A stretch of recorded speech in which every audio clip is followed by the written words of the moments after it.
Présidentielle 2024, la candidature d'Assimi Goïta officiellement validée. Pour plus d'informations après le générique. Bienvenue sur la Ligue planétaire.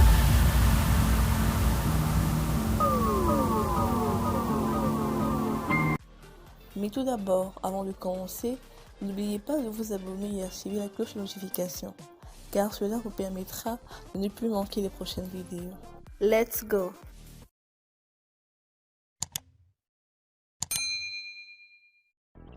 Pour la présidentielle prochaine, des sages, chefs coutumiers et religieux de la cité des Balanzans ne souhaitent voir aucun autre candidat si ce n'est pas le colonel Assimi Goïta, président de la transition.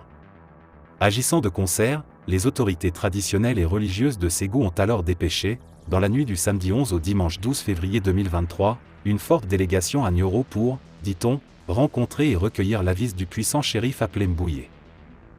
Même si le Mali semble désormais, avec l'arrivée des autorités de la transition, privilégier le changement radical dans la façon de gouvernance, tout porte à croire que des modes tendant à accéder au palais présidentiel restent intacts. Le puissant shérif, qui a pratiquement été consulté par tous les présidents du Mali, continue d'ailleurs de l'être tant avec le peuple qu'avec les nouvelles autorités. La démarche des sages de Ségou s'inscrit dans ce cadre.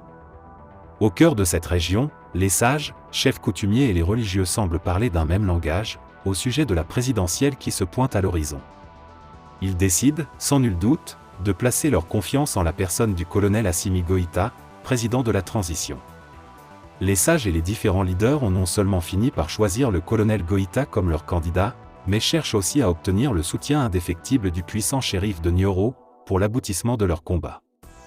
D'où l'envoi et la présence d'une forte délégation chez le leader religieux, en date du dimanche 12 février, pour bénéficier de son soutien. Se fiant aux informations relayées, il ressort que les sages s'étaient déjà prononcés, depuis le mois de janvier dernier, sur la candidature du colonel Assimi Goïta. Ils disaient ne pas reconnaître autre personne à la tête du pays si ce n'est pas le colonel président de la transition. Le 20 janvier dernier, lors des festivités de la fête de l'armée malienne, les sages et les chefs coutumiers de Ségou se sont exprimés sur cette question. Ils disaient que Assimi est le président du Mali et qu'il ne bougera pas, indique une source. À l'occasion de la fête de l'armée, les mêmes intéressés annonçaient qu'ils ne choisiront pas, pour la présidentielle à venir, deux candidats. Ils précisaient que leur unique candidat est Assimi Goïta. Aussi, les sages tenaient, par la même occasion, à informer les uns et les autres qu'une forte délégation rencontrera, au moment opportun, le shérif de Nioro pour lui soumettre cette proposition de candidature du colonel Goïta, rappelle la même source. C'est pour cette raison que les Maliens se sont rendus compte, dans la nuit du samedi 11 au dimanche 12 février, de la présence d'une délégation à Nioro au nom des sages. Dans une vidéo qui circulait, on aperçoit clairement la dite délégation composée des chefs de village.